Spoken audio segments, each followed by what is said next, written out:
Hi there, this is Matt with State of Flux here with a happy Halloween review for Halloween 2. If you want to see my Halloween review, I'm doing these every 6 months. So for Halloween, back on April 30th, I did the original 1978 John Carpenter's Halloween. Coming at you now with Halloween 2 on this fine Halloween morning.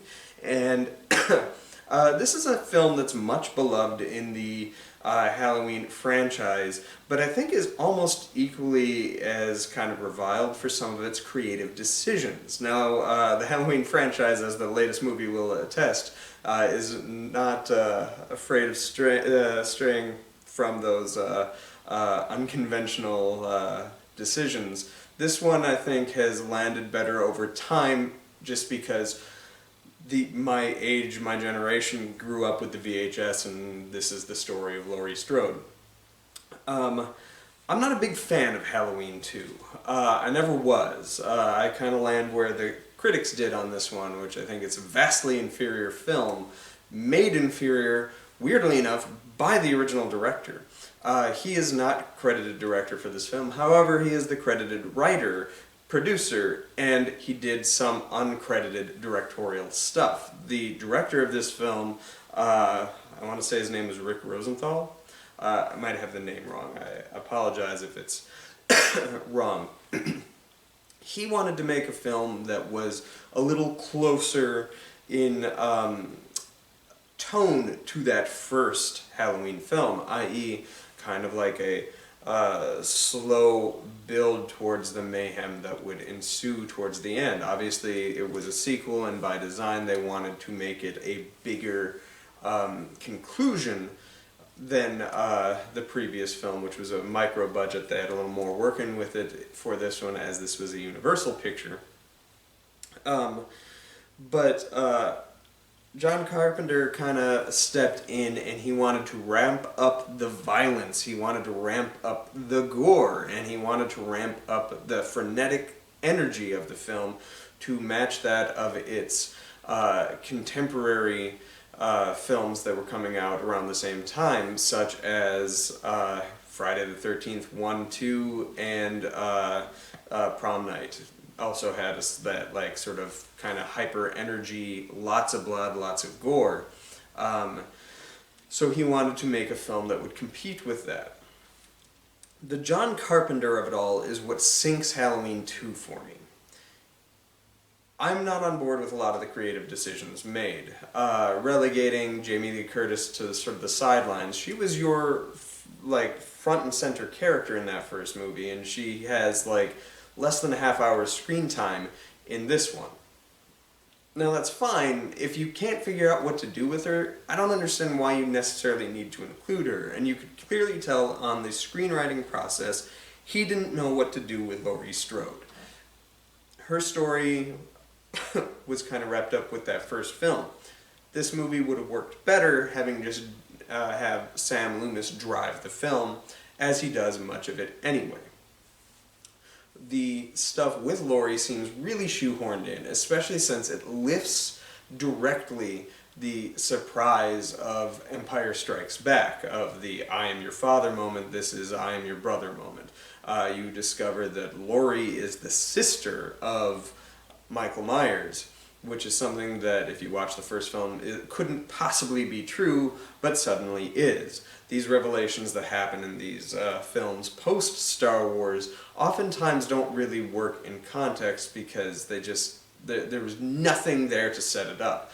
Now, while he was producing and making Halloween 2, he had an opportunity to shoehorn scenes into the TV cut of the first Halloween to give context that, yeah, maybe there was more to Michael and Laurie's story than there was before, but that's only in the TV cut with reshots, the footage from Halloween 2. Halloween 2, as is, continues the night he came home, and you watched the mayhem. Now, the first 30 minutes of this movie are pretty solid. It's Michael continuing his stalking nature. You have him walk into that old couple's house, grab the knife, watch them for a minute, contemplate the murder, opt not to, walk off. He walks into a different house and kills a random girl there. That didn't really play for me, and also had like the sudden like gore splash. It's an effective scene. It actually is kind of scary. And the opening of this movie is shot really well, and it feels like a continuity from the first movie. Like it's just more of what happened. But then you get to the hospital stuff, and that's when everything starts falling apart. It's edited really kind of unusually, where you could tell that there was a pace that the film was going for, and then a pace that the film executes, and the two don't necessarily mesh. So because of that, you got a lot of long shots followed by quick shots, and that doesn't necessarily work. The characters are completely absent. Like you recognize some of the characters because they have enough screen time, but I challenge you to remember half of their names. They don't have an impact, and you don't care about them when they die like you did when Annie died in the first movie. As I say, it's the kind of turning point of the film is once Lee Brackett discovers that Annie has died, his daughter has died, the film kind of dries up because it then it stops being a continuation of the first movie and it becomes this weird hospital film where Michael is just kind of killing people in extraordinary ways that, like, the bloodletting scene is, like, just super unusual. I've never understood that. And then you have, like, weird flashback things with Laurie remembering that Michael's her brother and how could she have forgotten, and the really awkward scenes that would never happen in real life of, like, Laurie and her mom when she's younger and stuff like that, and her mom being like, "I told you, I'm not your real mother." Nobody's gonna, like, just snap at their daughter that way, even if they're not even if they're the adopted parent. Like, that just, there was no reality, no truth to that scene for me.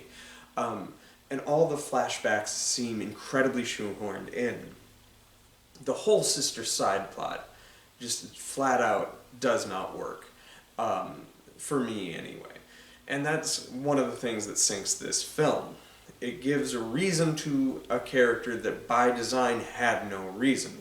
We keep being told throughout the first movie that he's kind of like the Terminator. There's no conscience, there's no remorse, there's no fear. He just is, and he'll never stop coming. And that's why he was so such a threat. But now suddenly he is he has a reason, he has some motivation, and that changes why he's doing what he's doing, and it changes everything about his character from what we knew for the worse. And it just, it doesn't work, especially since in this film he's turned into a mayhem monster machine.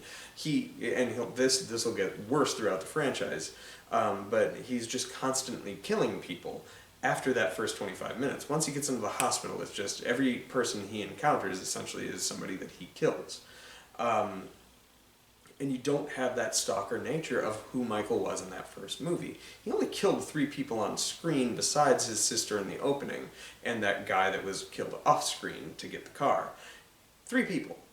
And those murders don't happen until the last 20 minutes of the film. He kills somebody in the, like, opening 10 minutes, then there's quite a bit of time, he kills the cop person, but once he gets into the hospital, it's just death, death, death. No stakes, nothing. And then Laurie is relegated to this I'm going to trip and fall over character. And that's never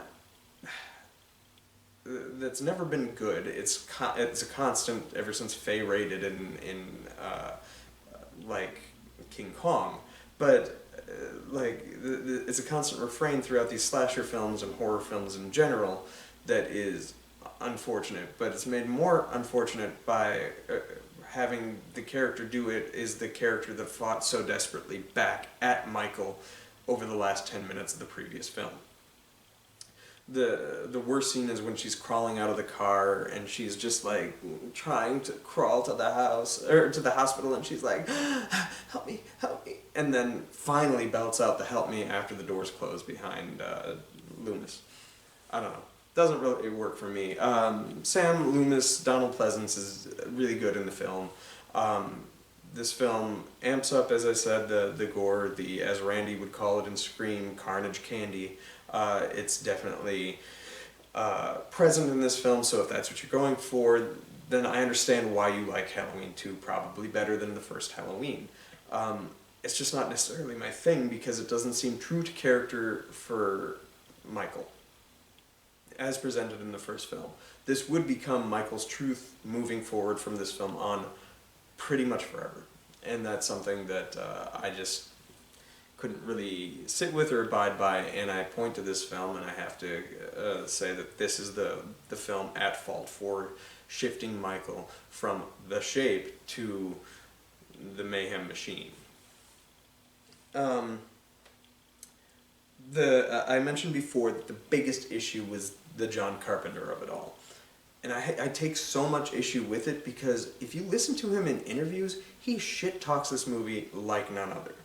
Now, I understand that in like maybe a movie you wrote or something like that, put into a different director's hands, changes tone, changes context, changes meaning, and you can not like it.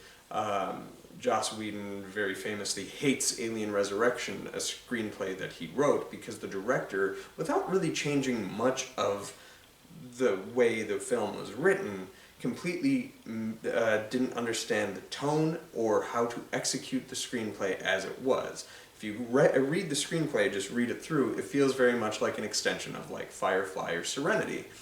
If you watch the film, you don't get that impression whatsoever. You have a movie that just simply doesn't work. So I get how like a writer can complain about a film that is mishandled from a director's point of view. However, he stepped in and changed what the director had done to make it less like Halloween, because that director was operating on the premise that he was trying to make it more like the original Halloween. Carpenter wanted to shift it to be more like a Halloween, like suburban version of Friday the 13th. And that is a problem. He has also been incredibly critical of the whole like Laurie is Michael's sister storyline. But he wrote that, and he acknowledges that he wrote that at 2 a.m. while drunk on a 6-pack of beer. And it's like, okay, these are criticisms that you can't throw at the movie, because these are the criticisms you have to hurl at yourself. He doesn't seem to take ownership of the fact that he made all these bad decisions and made an inferior movie because of it. He seems to lament them at the movie and tear the movie down. And yeah, the movie's not very good, but it's because of him that it isn't very good. He is the producer, he is the writer, and he's the uncredited director and editor of the feature film. He needs to take ownership of those misgivings about that film rather than hurl insults at the film as is. And yeah, maybe he has said in the past that he didn't necessarily want to make this movie. He felt that the first one was a standalone. You didn't have to say yes to the job. You didn't have to do it. You chose to do it. And you have to be comfortable with the choices you make and not insult them. A good example of this would be Wes Craven fully embracing the absurdity that is The Hills Have Eyes 2. This is a movie he didn't want to make, he had to make because of financial reasons. He just needed to have a job, and going back to the well was his way of doing that. He fully acknowledges that Hills Have Eyes 2 is a terrible movie, or he rest in peace, Wes. He acknowledged that that was a terrible movie, but he embraced it and he took ownership of that film's many inferior qualities to that first film. Carpenter isn't doing that. The reflection isn't there.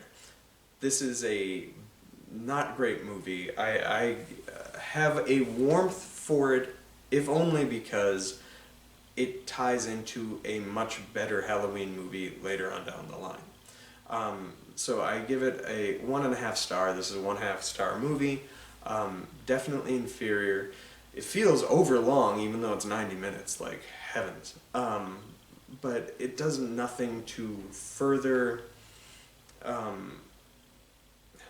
the characters in any meaningful way. It only furthers the characters in destructive ways. Had he had more time to do the film or had given more care to it, he could have really explored the relationship of Michael and Dr. Loomis. That's something that's compelling, and something that I've always found problematic is Dr. Loomis is never doing anything to help Michael. We could have seen moments where Loomis tries to help him instead of just points to him and saying, that's the monster there. That's evil incarnate. Okay, but why? And that's never really justified. So, I digress. This is a movie that a lot of people really like. I'm assuming it's because they like the carnage candy of it all. That's not necessarily my bag. So, if you do like this movie, drop down in the comments down below why it is. This film does have a couple well-executed scares. I mentioned that first one. The first kill of the movie, I think, has a great jump scare, and it's very effective. And there's one or two set pieces towards the end. And I think the final confrontation between Dr. Loomis and Michael is pretty good, albeit really absurd that the guy has been shot twice in the eyes and is just walking around like this. It's absurd, but is kind of a cool scene as it plays out. There you have it. I think I've expended all I have to say about Halloween 2. If you do like it, let me know why. If you agree with me, let me know in the comments down below. What is it that you didn't respond well to with this film?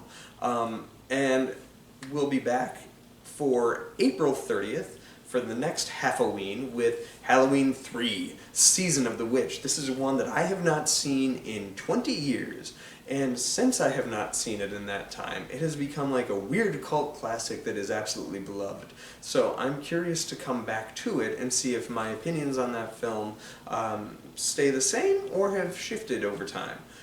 If I can recognize some of those qualities that a lot of people absolutely love with Halloween 3, Season of the Witch. But until then, happy Halloween. Thanks for watching. Peace.